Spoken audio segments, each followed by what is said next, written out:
انعام عطا کیا کہ انہیں حسن و جمال ایسا بخشا کہ مصر کی نسوانیت حسن یوسفی کو دیکھتی ہے تو حواس کھو بیٹھتی ہے. کچھ کہنا چاہتا ہوں، میرے الفاظ سمجھیں گے آپ تو پھر بات بنے گی.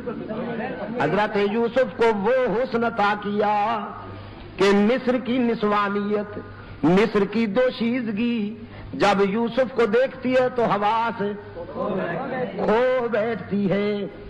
یوسف کو دیکھنے والیوں نے حواس کھو دیے، لیکن محبوب کو وہ جمال عطا کیا کہ محمد کو دیکھنے والوں نے تو حواس پا لیے.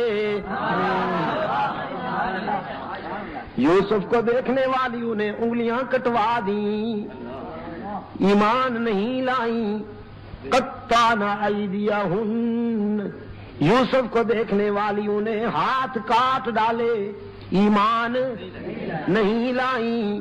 قسمیں کھا کھا کے کہنے لگی حاشا للہ ما ھذا بشرا، اللہ کی قسم یہ بشر نہیں ہو سکتا، ان ھذا الا ملک کریم، یہ تو کوئی بہت بڑا نوری معلوم ہوتا ہے، نوری. یوسف کو دیکھنے والیوں نے ہاتھ کاٹ ڈالے، ایمان نہیں لائیں. لیکن رحمت للعالمین کے جمال جہاں آرا کو دیکھنے والے پہلے ایمان لائے پھر گلے کٹوا دیے. ہاتھ کیا ہوتے ہیں؟ پہلے ایمان لائے پھر گلے کٹوا دیے. حضور کے حسن کی مستی جس پر چھا گئی، حضور کے حسن کی مستی جس پہ چھا گئی، بھول بیٹھا سارے جہان کو، بھول بیٹھا سارے جہان کو. حضرت ابو ہریرہ والدہ کی مار کھا کے آتے ہیں، روتے ہوئے رحمت للعالمین کی بارگاہ میں حاضر ہوتے ہیں، عرض کرتے ہیں حضور ماں نے مارا ہے. رحمت عالم صلی اللہ علیہ وسلم نے فرمایا کوئی گستاخی تو نہیں کی؟ کہنے لگا نہیں حضور گستاخی تو میں نے نہیں کی، اصل میں بات یہ ہے کہ میری والدہ ابھی تک مشرکہ ہے، وہ آپ کی سچائی پر، آپ کی صداقت پر ایمان لانے والوں میں شامل نہیں ہوئی اور اپنے عقیدہ میں بڑی پختہ ہے، متعصب ہے. میں جب آپ کے قدموں سے اٹھ کر گھر پہنچا، میری ماں نے پوچھا کہاں سے آئے ہو؟ میں نے عرض کیا میں وہاں سے آیا ہوں جہاں جبرائیل بھی عاجزی سے حاضر ہوتے ہیں، رحمت للعالمین کے قدموں سے آیا ہوں. میری والدہ جوش میں آ گئی، انہوں نے فرمایا پھر تو نے کیا جواب دیا؟ ابو ہریرہ کہتے ہیں عقل و خرد کو چھو نہ سکا وہ تمام عمر، عقل و خرد کو چھو نہ سکا وہ تمام عمر، جادو تیری نگاہ کا جس پر بھی چل گیا. میں نے ماں سے کہہ دیا صرف تیرا گھر نہیں ساری دنیا کو چھوڑ دوں گا لیکن آمنہ کے لال کا دامن نہیں چھوڑوں گا، ساری دنیا کو چھوڑ دوں گا لیکن رحمت للعالمین کے قدموں سے جدا نہیں ہو سکوں گا. پھر میری ماں غصے میں آ گئی، اس نے مجھے مارا، گھر سے نکال دیا اور کہنے لگی میرے گھر اس دن آئیے گا جس دن حضور کا در چھوڑنے کا فیصلہ ہو جائے. رحمت عالم صلی اللہ علیہ وسلم نے فرمایا پھر یہاں کیوں آیا ہے روتا ہوا؟ یہ تو بیٹے اور ماں کی بات ہے، اس میں ہم کیوں انوالو ہوں، ہم کیوں انٹرفیئر ہوں؟ یہ تو ماں بیٹے کا مسئلہ ہے. ابو ہریرہ نے عرض کیا آقا اس لیے حاضر کہ دینے والے سے دینے والے سے مانگ لیجیے. جس نے مجھے ایمان کی روشنی عطا کی وہ میری بوڑھی ماں پہ بھی رحم کر دے. والدہ کا ایمان مانگنے کے لیے آیا ہوں اللہ سے.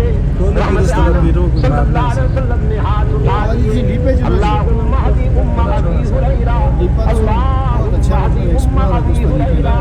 الہ العالمین میں التجا کرتا ہوں ابو ہریرہ کی ماں کو ایمان عطا کر. ادھر حضور کے ہاتھوں سے ادھر ابو ہریرہ دوڑتا چلا جا رہا ہے. لوگوں نے دیکھا ابو ہریرہ جیسا درست کبھی اونچی آواز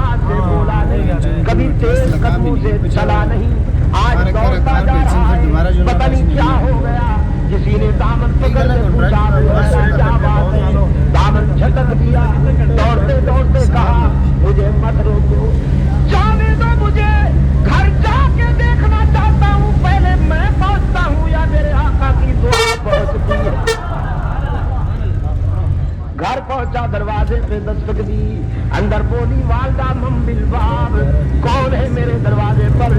ابو ہریرہ نے عرض کیا, ماں جی اگر تیرے بوڑھے ہاتھوں میں قوت ہے مارنے کی تو بیٹا پھر حاضر ہو گیا ہے مار کھانے کے لیے, دروازہ کھولو.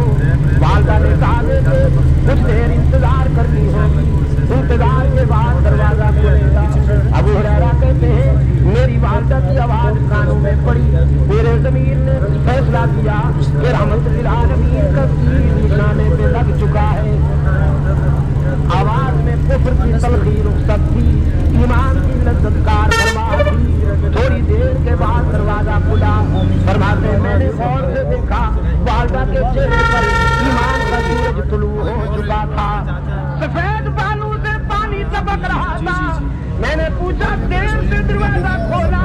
کہنے لگی ہاں, تیرے آنے سے کچھ دیر پہلے میرے دل پہ چوٹ لگی. میرے ضمیر نے فیصلہ کیا وہ زندگی بھی کیا زندگی ہے جو رحمت للعالمین کے قدموں سے دور گزر رہی ہے.